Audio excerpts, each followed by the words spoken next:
beautiful downtown Chelsea with Jake Heydlauff at Heydlauff's Appliances in their beautiful brand new showroom. You've actually expanded and created a whole new space. Yes, yeah, we have. We had an opportunity to team up with Sub-Zero Wolf and Cove Appliances and create a beautiful new showroom or addition to our showroom, about 1,000 square feet dedicated to those three brands, Sub-Zero Wolf and Cove. And it's about 40 appliances in total, and we're very excited for this opportunity to team up with them. Oh, this space is beautiful, Jake. And the appliances are unbelievable. I thought I had seen high-end appliances before, but these are incredible. Yeah, it is a different ball game with some of these higher end appliances. The technology stuff they're doing from a cooking standpoint is outstanding. The refrigeration product is world class, and they've always been the best of the best. It's a great opportunity for us and for Chelsea in general to be able to have a beautiful showroom like this to bring some people into town. Yeah, and to be able to offer Wolf, Cove, and Sub-Zero all in one space, and to show as many different versions of those appliances. I've never seen that before. Yeah, so it's always been a struggle for us.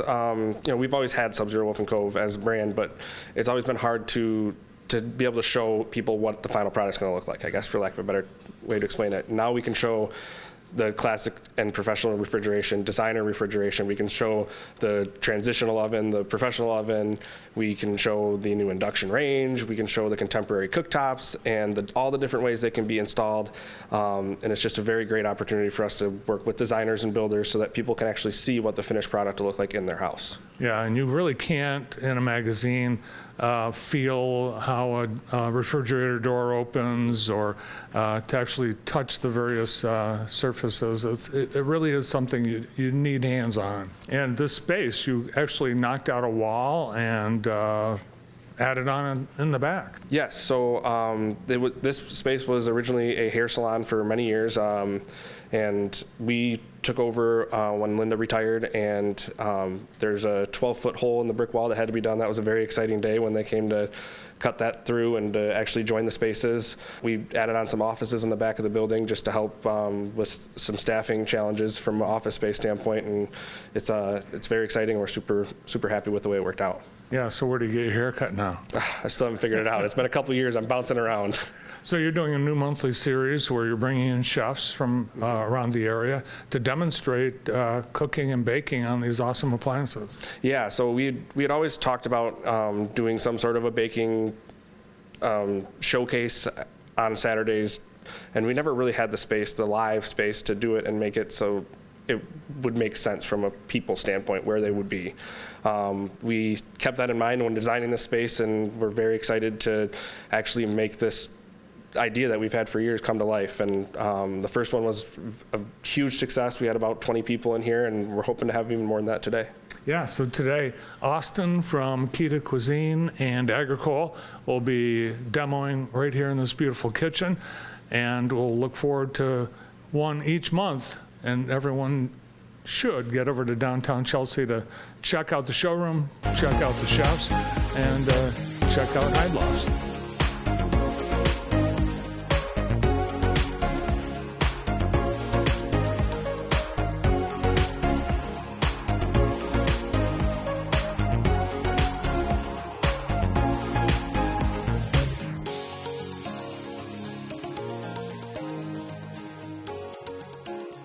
I'm a guest of Jake Heydlauff, and of course this beautiful store and beautiful showroom is being showcased on this new chef series that they are doing once a month. And today we have Austin Rohn from Kita Cuisine and Agricole across the street. So Austin, we're in this beautiful kitchen, and this is going to be a real thrill to be able to cook on these awesome Wolf appliances. Absolutely. This is the dream kitchen I wish I had in my own home, honestly. So I'm excited to be able to use it, for sure. So we've got, of course, the high-end appliances in this special showroom, but we've got Frigidaire and GE and Whirlpool and KitchenAid. Everything is here. If it's for the kitchen and it's in appliances, it's here at Heydlauff's. So today, we were talking before the episode, this is a great day, a great fall day for something hearty. What do you have on the menu today? So today we're going to be making a butternut squash that is stuffed with a rice pilaf with sausage and apples. And while we do that, we're also going to make a little soup just to warm ourselves up when it's getting a little colder out here. We're going to make a roasted punk bean and butternut squash soup as well. I've already started with cleaning out the punk beans and everything. So we've taken all the seeds out, and we're actually going to end up cleaning up one more just to have enough time. We're going to cut these in half. We're going to end up roasting them. That's going to be for the soup. Get all the seeds out, and don't throw the seeds away, please, people. Everything in food can be used for everything. So the seeds are great for just having a snack, salting them, putting a little cayenne pepper if you like some spice, you know. So now we're going to do the same thing with butternut squash. We just cut these in half. Not everybody's going to have this, and I totally understand. You can, again, find this over at Agricole, so I get lucky with it. But I have a little bit of Wagyu beef tallow, which is just a really good grade fat. Gives it a nice rich flavor too. I'll do half of them with it just to have a little bit of a flavor difference. And we're just going to brush those with this Wagyu fat. We'll do a little bit of drizzle of olive oil. So here we're just going to take and drizzle these nice and easy. We're using wild rice for this. It's grainier, it has a better texture to it, then it will still have a little bit of a bite whenever you're done cooking with it. For this, I'm going to do 2 cups of water and about 1 cup of the chicken broth. This isn't like a normal rice to where it's like, oh, once all the water has absorbed into it, it's done. This you're going to have to pay attention to. This usually takes about 50 minutes to cook, 45 to 50 minutes to cook. I'm going to use, called a mirepoix. It's all pretty much, all that is just onion, celery, carrots. That's the basics of it. That's nice. All right, so we will put this now in the oven around 425 for about 40 to 50 minutes. So this is the Wolf double oven, and I'm convinced that the food's going to taste so much better when it's baked and roasted in a Wolf oven. Absolutely. On top of that, what's great about these ovens that I learned the other day and why I really want this in my house is because I literally just have to press this button right here for timer, and I can put this very quickly as 45 minutes and start. And now we have a timer going on right on our oven, which is a lot kind of faster than trying to get it on your phone or whatever else that I was doing.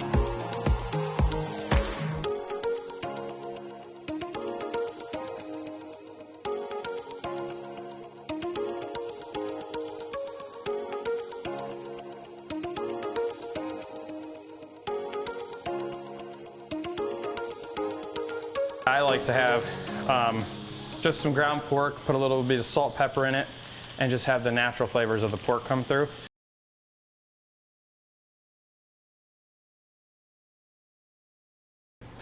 So the first thing we're going to want to do is get our mushrooms in.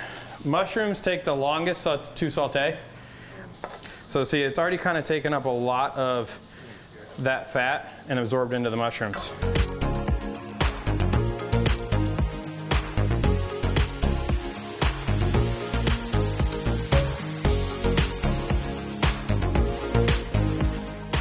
If anybody can't see this, they literally have sliding drawer racks. That is awesome. I don't know how many times I've had to try to adjust it the other ways, and it does not work. That was way better. So now we're gonna pour the pork back in here. I like apple, so we have bigger chunks of apple that are gonna go on top. Then we're gonna add about a quarter of that garlic. I had 4 cloves that I'd pushed up. About 2 bay leaves. Now at the end, whenever we mix it all together, I'm still going to use the stuff in here because I need to deglaze this pan. About half of this in here. So a little bit of sage, a little bit of rosemary. And this is close to ready to be put in. But we want to do the soup real quick. We're going to throw celery, carrots, onions. Kita Cuisine is actually, it's not a catering company, it's a cooking class company.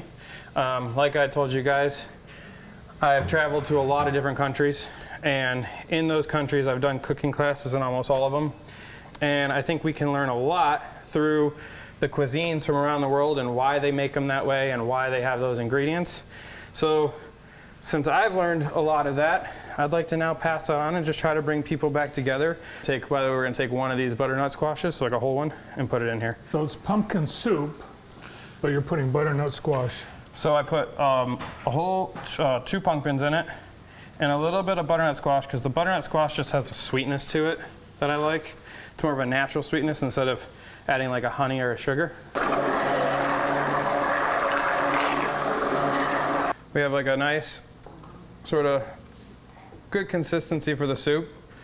So I'm gonna take, and actually I'm gonna put some of this into my stuffing, because we still want to use it and it's quite delicious. So now what we're gonna do is we're gonna take and throw this in here and stuff each one.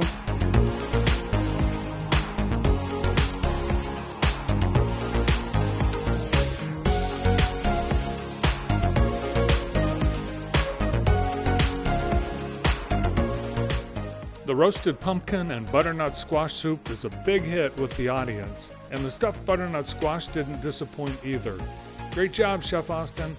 The event is a complete success. Be sure to give Heydlauff's Appliances a call at 734-475-1221 to find out who and when the next Chef Series event will happen. And check out their website, heydlauffs.com. I had a great time, and you will too.